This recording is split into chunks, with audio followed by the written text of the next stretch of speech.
अस्सलाम वालेकुम दोस्तों। मैं इस मौजू पर बात नहीं करना चाहता था, लेकिन बहुत सारे लोगों का कमेंट आया कि वक्फ बोर्ड के बारे में बात कीजिए। ये बहुत हसास मौजू है। मैं इस मौजू में बात नहीं कर रहा। मैं जिस बारे में बात करना चाहता हूँ, बहुत सारे लोगों को बुरी लग जाएगी मेरी बात। ठीक है, उनका अपना मसला है, लेकिन हमारे शहर में हमको हक नहीं बनता है कि हम इन सब चीजों के बारे में बात करें। सच बात है, इतने हुकूक हम लोग मार के बैठे हैं, एक दूसरे का हक इतना मार के बैठे हैं, बहनों का हक मार के बैठे हैं, भाइयों का हक मार के बैठे हैं। 10-10, 20-20, 30-30 साल हो चुके हैं बाप को गुजरे हुए, किसी का हिस्सा नहीं देते हम लोग।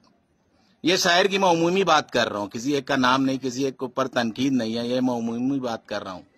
हमारे शहर में ये हाल है। बेचारी बहनें तड़प तड़प के मर रही हैं, मर चुकी हैं, उनको उनकी विरासत नहीं मिली है। भाई तड़प तड़प के मर गए हैं, मर रहे हैं, उनको उनकी विरासत नहीं हुई। ये मुश्तरका खानदान के सबसे बड़ा अलमिया हमारे वहां।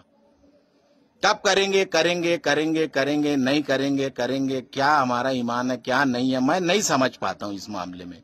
इतने हालात हमारे बिगड़े हैं, करने वालों ने किया भी है, अल्लाह ताला उनको मतलब जजाए खैर दे।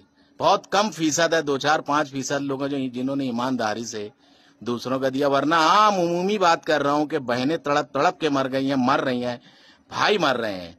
जिसके हाथ में सारा कारोबार है, नहीं करते हैं वो लोग। अगर कहीं हुआ भी है तो इतना मन मुटाव है कि आप देखें, सगे भाई सगे बहनें सालों एक दूसरे का मुंह नहीं देखते हैं, मुंह नहीं तकते। बताइए आप कोई एक घर बताइए जहां बहुत ही खुद उसलूबी के साथ हिस्सा तरका हुआ, किसी ने किसी का हक नहीं मार रहा हो। हक मारने बाद उसे हलाल करार दिया जाता है, बताया जाता है कि ये हलाल हो गया, ये शरीयत में, ये ऐसा है, ये वैसा है। मैं बहुत ज्यादा इसकी उसमें नहीं जाऊंगा। बहुत अफसोस के साथ मैं इस मामले में कहना चाहता हूं, बहुत मतलब आंसू आते हैं मेरे। मैं बहुत मजबूर हूं। कोई कहेगा तुम दे दिए तो मैं बहुत मजबूर हूं, आप यकीन जानिए। मतलब बहुत दिल की बात कह रहा हूं, मैं कहना नहीं चाहता था ये सब। मैं नौजवानों से कहता हूं कि अपने आप को आप लोग सुधार लेना। आप लोगों के हाथों में जब अल्लाह ताला ये देंगे कि किसी का हिस्सा तरका बहन भाइयों का दे देना। हम लोग बिगड़ चुके, हमारे जो बड़े हैं वो सब बिगड़ चुके, हम लोग सब गुमराह हो चुके थे। आप लोग मत होना, आप लोग नौजवान हो, बड़े होना तो किसी का हक मत मारना। अपने बच्चों की मोहब्बत में बेईमानी मत करना, कभी कभी मत करना। ये जो बच्चे हैं ना, ये बड़े हो तो बाप को बेईमान कर देते हैं। बहुत रो के कह रहा हूं मैं, पूरे गांव का हालात देखा हूं मैं। ये जो बच्चे ही होते हैं, जो बाप ईमानदार होता है लेकिन उसको बेईमान कर देते हैं। मत करना, तुम लोग मत करना। जो तड़प तड़प के मर रहे हो तो मर जाएंगे बेचारे, कुछ नहीं कर सकते। कहां करेंगे? ये वक्फ बोर्ड में क्या बोलूंगा मैं। अपना हक हासिल करना तो यहां मुश्किल होता है। लोगों की दुकानें पे कब्जा करके बैठे हम लोग, लोगों की जगहों पर कब्जा करके बैठे हैं, मस्जिदों की शॉपिंग पे कब्जा करके बैठे, नाजायज कब्जा जात का तो मैं बोलता हूं अंबार हमारे शहर में। कौन हक से हम लोग बोलते हैं? सब पे तो कब्जा करके बैठे हम लोग। रोड पे चलने की जगह नहीं, घरों पे कब्जा है। किसी को मोहब्बतन लोगों ने घर दिया, वो घर नहीं खाली किया यार आज तक। दुकान दी, दुकान नहीं खाली करते। मस्जिदों के शॉपिंग का हाल देखो क्या है, कितना किराया देते हैं लोग।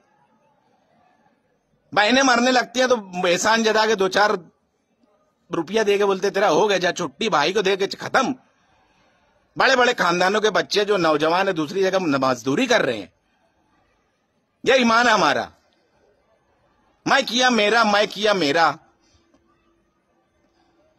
अबे जब तुम किए तुम्हारा तो फिर तुम दो ना, अल्लाह ताला फिर कर लो। और नहीं करेंगे कोई, हमारे शहर का ये अलमिया है। कहां हम लोग ये सब बात करते हैं कौम की, और ये फलाना ढिमाका फलस्तीन की, दुनिया भर की तकलीफ तो यहां हम लोग एक दूसरे को दे रहे हैं।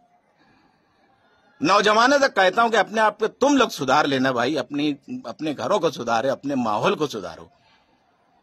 सब मर जाएंगे, मर जाएंगे, हम सब मरने वाले हैं, याद रखना, हम सब मरने वाले हैं। किसी का लेके मत मरो।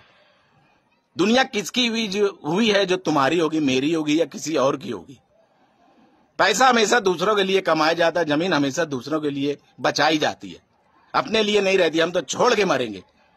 मैं मरूंगा जिस दिन, पता नहीं किसका हो जाएगा, कोई नहीं है मेरे पीछे, मुझे नहीं समझता।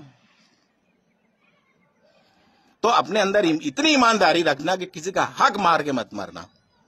बाकी दुनिया में क्या हो रहा है क्या नहीं हो रहा, अल्लाह ताला की मसलियत है, नहीं है। कम से कम हम अपने अतराफ के माहौल को तो सुधार लें। وہ تو ہمارے اختیار میں، ہم کر سکتے ہیں، پرانے لوگ نہیں کریں گے. وہ تو مجھے کہیں گے بے بیوقوف ہے، کیا کیا بک رہا ہے. لیکن تم لوگ گمراہ مت ہونا، اللہ کے واسطے آج نوجوان، تم لوگ گمراہ مت ہونا. شریعت سے جب بھی تمہارے اوپر یہ آئے گی نوبت، تو ایمانداری سے دے دلا چھٹی کرنا. اللہ تعالیٰ سب کو دیتا ہے، نوازتا ہے. دینے والوں نے دیا ہے، لوگوں نے اپنے اب ایسے بھی لوگ ہیں شہر میں جو اپنے پورے خاندان کو کھڑا کر دیے، کیے ایسے بھی لوگ ہیں. پر کتنے فیصد؟ ہم لوگ سب لوگ جو ہیں بہت زیادہ گمراہ ہو گئے ہیں، اور اسی چیز میں ہم لوگ بٹے ہوئے. مت بٹو، اپنے آپ کے، اپنے اطراف کے ماحول کو سدھارو. یہی میں کہوں گا نوجوانوں سے. پرانے لوگ نہیں سدھریں گے، تم لوگ سدھرو. تم لوگ اپنے آپ کو ہاتھ سے سنبھال لو.